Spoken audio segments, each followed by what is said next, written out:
Hello everybody, Catchy1383 with Catchy Gaming.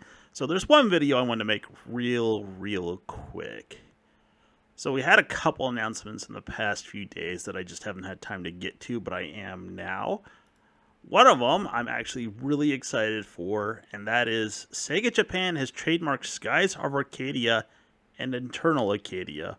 So if you don't know, that is a JRPG on the 7th console generation, so GameCube, Xbox, PlayStation 2. And that was my favorite JRPG on that generation. So it looks like they may potentially be doing a remake, remastering, who knows with it.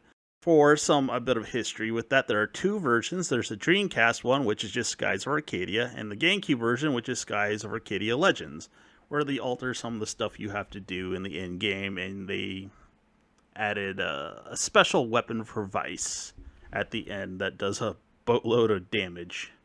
So I was just really excited and wanted to share that. Unfortunately, that wouldn't have qualified to just a video on its own. So let's get to the part where you have the thumbnail. We then got another announcement that Xbox games are coming to Switch 2.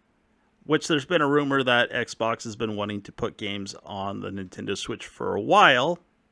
But I guess the Switch 2 has finally made that push happen for putting their titles onto Nintendo's hardware.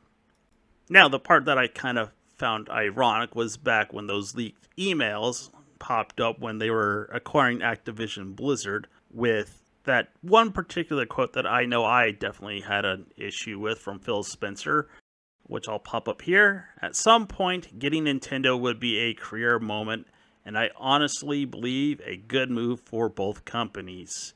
I would highly disagree with Spencer on that one. It just takes a long time for Nintendo to see that their future exists off of their own hardware. A long time.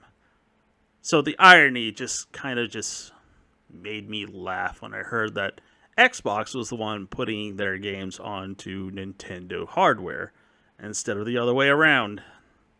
I suppose it could still be in the cards that maybe one day Nintendo will merge or sell with another company, hopefully not Microsoft or Sony if that's the case. But a lot of this is coming about due to more or less the failure of the Xbox brand in general. Their console sales are just absolutely abysmal for this generation.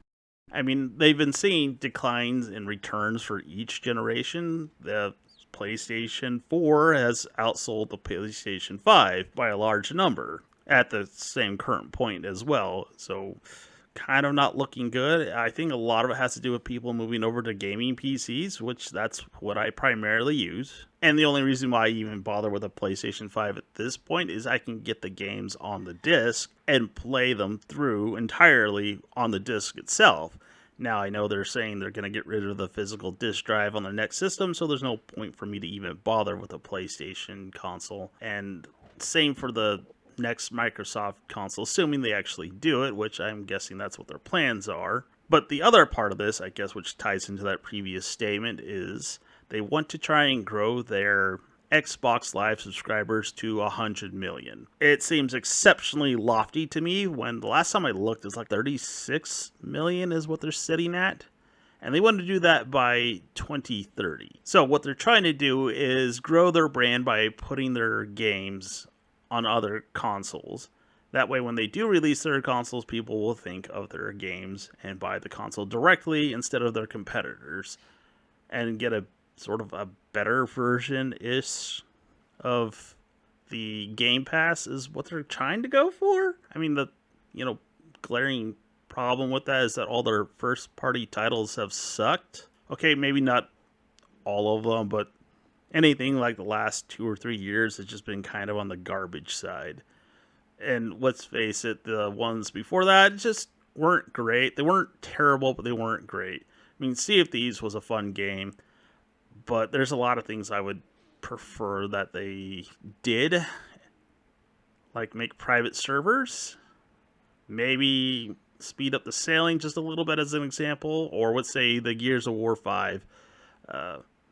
It feels like they stopped mid-development of that. I think what happened, yes, they started changing a bunch of things, and then they just abandoned the changes that they were doing midway through those changes.